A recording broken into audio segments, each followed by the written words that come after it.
Hello. कार्बनिक विज्ञान की क्लास में आप सभी का स्वागत है।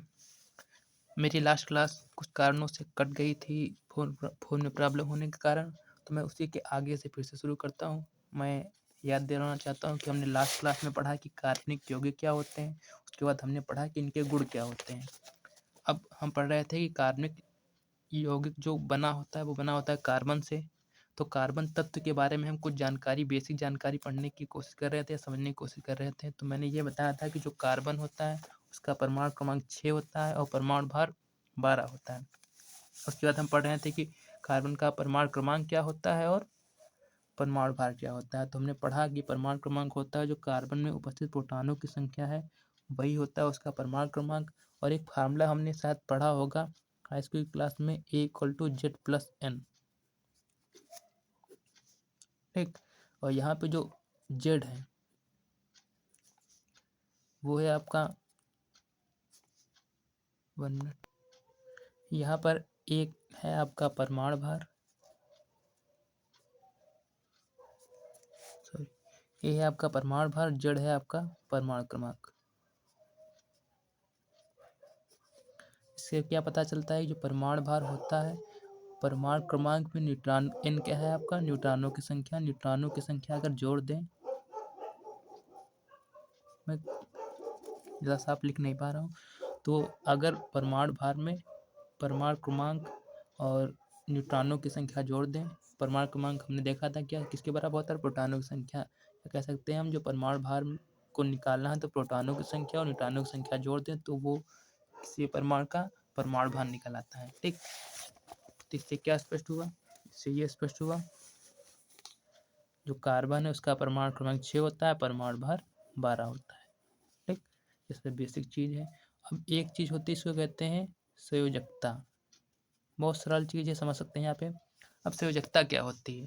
संयोजकता का मतलब ये हुआ कि अगर हम ये देखें, हमने पढ़ा होगा अफबाउ नियम। ठीक। और एक हमने एक फार्मूला जरूर पढ़ा होगा। हम ये जानते हैं कि ये एक परमाणु है। ठीक। परमाणु के बीच में केंद्र होता है, उसके चारों ओर कक्षाएं होती हैं। इन कक्षाओं में क्या होता है, इलेक्ट्रॉन चक्कर लगाते रहते हैं। पहली कक्षा में 2 इलेक्ट्रॉन, दूसरी कक्षा में 8 इलेक्ट्रॉन, तीसरी कक्षा में 18। निकालने का सरल तरीका है 2n²। एन क्या है यहाँ पे, एन है कौन सी कक्षा की हम बात कर रहे हैं। अगर पहली कक्षा की बात कर रहे हैं तो n बराबर 1 निकालेंगे। अगर हमें ये जानना है कि पहली कक्षा में कितने इलेक्ट्रॉन है तो n बराबर मान 1 रख देंगे। अगर हमें जानना है दूसरी कक्षा में कितने इलेक्ट्रॉन है तो n बराबर 2 रख देंगे। ऐसे n बराबर 3, n बराबर 4, ये सारी चीज़ें रख देंगे। इतना क्लियर हुआ। अब जैसे कि हमें जानना है कि परमाणु की पहली कक्षा में कितने इलेक्ट्रॉन है, तो n बराबर 1 रखा तो फार्मूला लगा दिया 2, 1² बराबर 2। इसका मतलब क्या हुआ, पहली कक्षा में 2 इलेक्ट्रॉन रह सकते हैं। दूसरी कक्षा में अगर निकालना है तो वैसे ही वही फार्मूला रखना है और n जगह पे 2 रख देंगे। 4, 4 दूनी 8। ऐसी है तीसरी कक्षा में जानना है तो n जगह पे हमने 3 रखा, 3 का स्क्वायर 9, 9 दूनी 18। ऐसे ही जितनी भी कक्षा में जानना है, जिस कक्षा के बारे में जानना है, कक्षा की संख्या रख दीजिए, हल कर लें, बस निकल आएगा कि उस कक्षा में कितने इलेक्ट्रॉन रह सकते हैं। ठीक। अब बात आती है कि इसकी संयोजकता, परमाणु, ये इलेक्ट्रॉनों की संख्या से हम किसी भी परमाणु की संयोजकता कैसे निकाल सकते हैं। अगर हम ये देखें कि परमाणु, जो कार्बन है, ठीक, उसका परमाणु क्रमांक है 6 और परमाणु भार है 12। और परमाणु क्रमांक जो होता है, अभी हमने पीछे बताया कि परमाणु क्रमांक बराबर होता है प्रोटॉनों की संख्या के।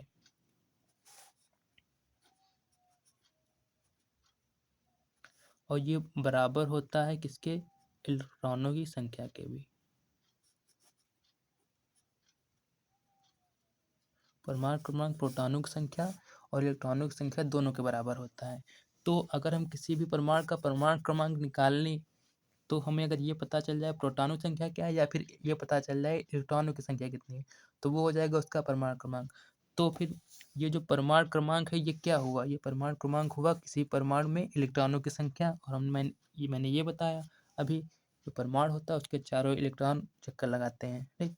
तो किसी भी परमाणु के बाहर जो चक्कर लगाते हैं इलेक्ट्रॉन होते हैं, और ये परमाणु क्रमांक भी क्या है, उन इलेक्ट्रॉनों की संख्या को ही दिखा रहा है। तो इसका मतलब जो कार्बन है उसका जो परमाणु होगा उसके चारों ओर तो इलेक्ट्रॉन चक्कर लगा रहे हैं उनकी संख्या कितनी होगी, 6 होगी। तो अगर इन इलेक्ट्रॉनों की बात करें तो हम ये जानना चाहें कि किस कक्षा में कितने इलेक्ट्रॉन हैं, तो हमने अभी देखा कि पहली कक्षा में 2 रह सकते हैं, दूसरी कक्षा में 8, तीसरी में 18, ऐसे ही आगे। तो अगर इन इन इन 6 इलेक्ट्रॉनों को इन परमाणु की कक्षाओं में बांट दें तो पहली कक्षा में कितने इलेक्ट्रॉन होंगे, 2। दूसरी कक्षा में कितने हो सकते हैं, दूसरी कक्षा में 8 हो सकते हैं। लेकिन हमारे पास कितने इलेक्ट्रॉन हैं, टोटल 6। पहले में 2 आ गए, दूसरी कक्षा में कितने आ गए, हमें तो 8 चाहिए लेकिन आएंगे कितने, 4। तो क्योंकि ऐसा क्यों हुआ, क्योंकि 6 ही तो इलेक्ट्रॉन है हमारे पास, हमें चाहिए 8 लेकिन आए हमारे पास तो 4 ही हैं। तो अब 4 हैं, तो हमें अगर इस कक्षा को पूरा करना है, पूरी कक्षा करने के लिए कितने इलेक्ट्रॉन होने चाहिए, कम से कम 8 तो होने चाहिए। अब 8 नहीं है तो क्या कर सकते हैं, जैसे हमारे पास रुपए नहीं होते हैं तो हम क्या करते हैं, दूसरों से उधार ले लेते हैं। वैसे ही ये दूसरों से उधार, या कह सकते हैं दूसरों से साझा कर लेगा। तो जितने इलेक्ट्रॉनों का साझा करेगा वही होगी उसकी संयोजकता। तो कितने इलेक्ट्रॉनों का साझा करेगा, 4, तो इसकी संयोजकता कितनी हो जाएगी, 4। ठीक, तो कार्बन की संयोजकता कितनी होगी, 4। अगर कार्बन के बारे में कोई भी छोटा सा टॉपिक आता है या कोई छोटी सी बात पूछी जाती है तो आप इन पॉइंट्स को उसमें मेंशन कर दीजिए, आपका काम हो जाएगा। आपको जितने नंबर चाहिए वो आसानी से मिल जाएंगे। ठीक, तो हमने ये देखा कि संयोजकता क्या होती है। अब बात करें जो कार्बनिक यौगिक होते हैं, ठीक, उनको हमें पता है कार्बनिक यौगिक बहुत सारे पाए जाते हैं। तो ज़रूरत है कि उन कार्बनिक यौगिकों को एक श्रृंखला में बांट दिया जाए, एक निश्चित डायग्राम बना लिया जाए जिससे हमें उन्हें पढ़ने में सहजता हो। ठीक, इसलिए कार्बनिक यौगिकों को का विभाजन कर दिया गया है, इन्हें बहुत सारे भागों में बांट दिया गया है। तो कार्बनिक यौगिक होते हैं 2 प्रकार के, हमने पढ़ा अभी, खुली श्रृंखला यौगिक और दूसरे बंद श्रृंखला यौगिक। बंद श्रृंखला के यौगिक हमने बताया कि भाई इन कार्बनिक यौगिकों में बाहर कोई संयोजकता हट जाए। ठीक, ये भी आगे पढ़ेंगे, बस नॉर्मली मोटा मोटा ये समझ लेना है कि इन कार्बनिक यौगिकों में कोई बाहर से कार्बनिक यौगिक नहीं जुड़ सकता है। आगे जुड़ सकता है, हम वो समझाएंगे कैसे जुड़ सकता है, लेकिन इन बॉक्स के अंदर अब कोई अंदर यौगिक नहीं आ सकता, लेकिन यहाँ पे आ सकता है, यहाँ भी आ सकता है, यहाँ भी आ सकता है, यहाँ भी, यहाँ भी। ठीक, यहाँ पर यहाँ आ सकता है। ये सारी चीज़ें हम आगे समझेंगे क्या ये क्या होता है। तो हमने जाना कि कार्बनिक यौगिक 2 प्रकार के होते हैं, खुली श्रृंखला यौगिक और बंद श्रृंखला यौगिक। अब खुली श्रृंखला यौगिक हैं, इनके प्रकार कितने होते हैं, 3 प्रकार होते हैं। पहले प्रकार को एल्केन कहते हैं, दूसरे को एल्कीन, तीसरे को एल्काइन। ठीक, तो एल्केन, एल्कीन, एल्काइन, इन तीनों यौगिकों को एक शब्द में कहे तो इन्हें एलिफैटिक यौगिक भी कहते हैं। तो आपके पेपर में क्वेश्चन ऐसे आ सकता है कि जो कार्बनिक यौगिक होते हैं उसमें जो खुली श्रृंखला यौगिक है उनमें एलिफैटिक यौगिक क्या होते हैं, या फिर ऐसे पूछ सकते हैं कि एलिफैटिक यौगिक क्या होते हैं। तो कुछ नहीं करना, बस एल्केन, एल्कीन, एल्काइन के बारे में बता देना है, जो मैं अभी क्लास में यहाँ पे समझाने की कोशिश करूँगा, बस हो जाएगा काम। चलिए शुरू करते हैं। अब बात आती है एल्केन यौगिक क्या होते हैं। तो सबसे पहली बात, कोई यौगिक एल्केन है या नहीं कैसे पता करें। देखिए, एल्केन एल्केन क्या है, एक खुली श्रृंखला यौगिक है। एल्केन का सूत्र क्या होता है, एल्केन का सूत्र होता है CnH2n+2। ये क्या है, ये है कि हमें ये पता करना हो कि भाई कोई यौगिक एल्केन यौगिक है या एल्कीन यौगिक है या एल्काइन यौगिक है। इस सूत्र से पता कर सकते हैं। कैसे पता कर सकते हैं, पहली बात, जितने भी यौगिक होंगे इस एल्केन समूह के, उन पर यह सूत्र अप्लाई हो रहा होगा। जैसे कि हमें ये पता चले, पहले हम थोड़ा ये जान लें कि इस सूत्र से कैसे कोई यौगिक निकाला जाता है। अगर हमें ये जानना है कि एल्केन समूह का पहला यौगिक क्या होगा, तो n बराबर, ये n है संख्या, नंबर जिसे कहते हैं, n बराबर 1 2 3 4 कुछ भी रख सकते हैं। तो चलिए n बराबर हम 1 रख के देखते हैं कि ऐसा एल्केन का पहला कौन सा यौगिक बनेगा। इसके बाद जानने की कोशिश करेंगे कि भाई कोई यौगिक है वो एल्केन का है या एल्कीन का है, एल्काइन का है, कैसे पता करें। तो n बराबर हम 1 रख दें, तो हल करें तो 1 के n जगह 1, n जगह 1+2। C1 लिखे या ना लिखे कोई बात नहीं, H 2 का 1 से गुणा होगा 2+2, C 2 जुड़ के कितना हो जाएगा 4। ठीक, तो एल्केन का पहला यौगिक क्या होगा CH4, इसे वैसे मेथेन भी कहते हैं। कार्बनिक यौगिकों के हमें नाम जरूर याद रहने चाहिए, हमें बहुत मदद करेंगे आगे। तो ये काहे का सूत्र हुआ मेथेन का, तो ये एल्केन का पहला यौगिक है। कैसे निकाला हमने, CnH2n+2 फार्मूला होता है, हमने n बराबर 1 रखा, उसमें हमें पहला यौगिक मालूम पड़ गया। अगर हमें जानना दूसरा यौगिक क्या है तो n बराबर 2 रख दें। चलिए रख के दिखाते हैं, n बराबर 2 रखें तो Cn जगह हमने रखा 2, इस फार्मूले में रख रहे हैं हम H2 ब्रैकेट, ये n लिखा हो तो इसका मतलब गुणे में 2 का गुणा हुआ 4 प्लस 2, 4 + 2 6। तो दूसरा यौगिक क्या हुआ C2H6। तो एल्केन समूह का दूसरा यौगिक C2H6। ठीक, इसे अगर बात करें तो ये कौन सा होगा, ये मेथेन हो गया, ये एथेन हो गया।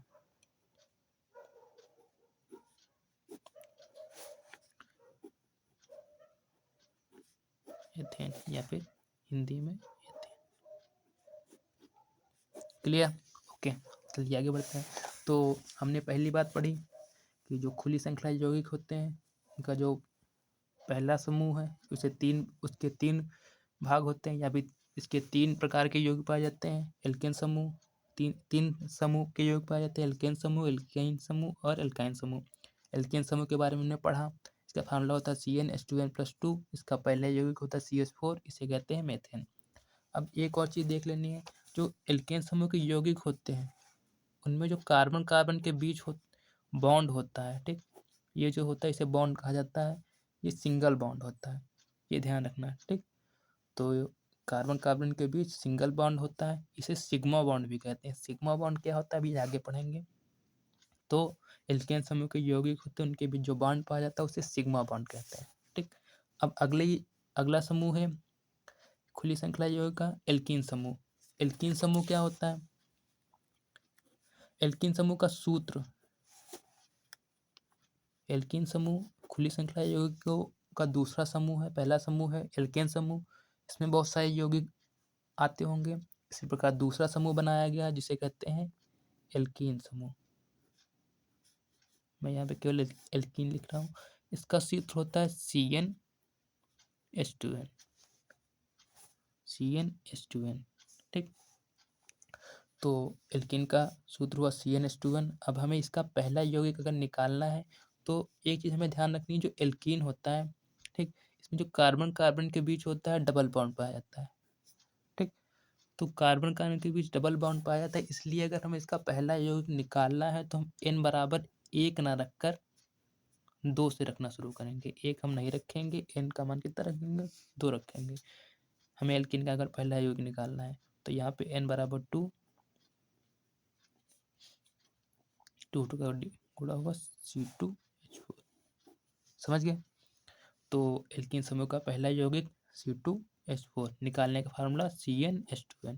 पेपर में अगर आए तो आप ऐसे ही लिखते हैं, इसका एल्कीन, इसका सूत्र होता है, इसके बीच में जो बॉन्ड होता है कार्बन कार्बन के बीच में डबल बॉन्ड होता है, और इसका जो सूत्र होता है वो होता है CnH2n।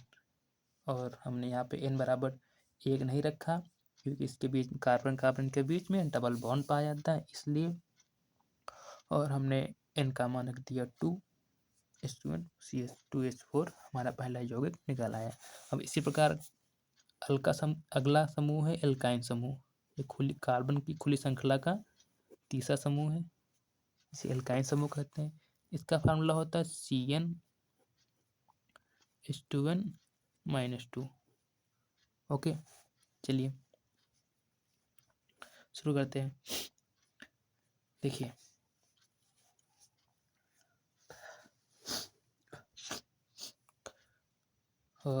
जो एल्काइन समूह है इसका जो कार्बन कार्बन होता है उसके बीच में पाया जाता है ट्रिपल बॉन्ड। ठीक, तो ट्रिपल बॉन्ड अभी मैंने पीछे बताया कि जो एल्कीन समूह होता है उसमें डबल बॉन्ड पाया जाता है। तो एन का जो कार्बन है उसका जो नंबर लिया हमने, एन का नंबर लिया जो, वो 2 लिया, 1 नहीं लिया। ये हमने मोटा मोटा बता दिया केवल समझने के लिए, इसके पीछे रीजन दूसरा होता है। यहाँ पे केवल हम उसका थोड़ा बस आगे ज़्यादा डीप में जाने की कोशिश नहीं कर रहे हैं, केवल अभी थोड़ा बेसिक समझने की कोशिश कर रहे हैं। जब आगे हम समझेंगे तो हम ये बताएँगे कि यहाँ पर n बराबर 2 ही क्यों रखा, 1 क्यों नहीं रखा। अभी जो मैंने बताया वो केवल ऐसे ही समझाने के लिए बता दिया, एकदम इसे केमिस्ट्री के मानकों पर खरा नहीं उतर सकते। वो जो मैंने पॉइंट बताया वो खरा नहीं उतरेगा। ये आगे समझेंगे कि वास्तव में ये हो कैसे रहा है। अब एल्काइन समूह है, यहाँ पे हम n बराबर कितना रखेंगे, 1 रखेंगे। यहाँ पे क्वेश्चन ऐसे उठ सकता है जो मैंने पीछे बताया कि वहाँ पे 2 रखा, जब 2 बॉन्ड पाए जा रहे थे, यहाँ पे हमने 3 क्यों रखा। तो ये जो मैंने बताया 2 रखा, उसके पीछे का रीजन है वो हम आगे पढ़ेंगे, अलग टॉपिक हो जाएगा, बड़ा टॉपिक हो जाएगा। तो यहाँ पे केवल बस समझ लेना है कि यहाँ पे 2 रखना है, ठीक। यहाँ पे हम n बराबर 1 रख सकते हैं, ठीक। तो चलो रखते हैं। अगर n बराबर यहाँ पे 1 रखें तो C1 1 और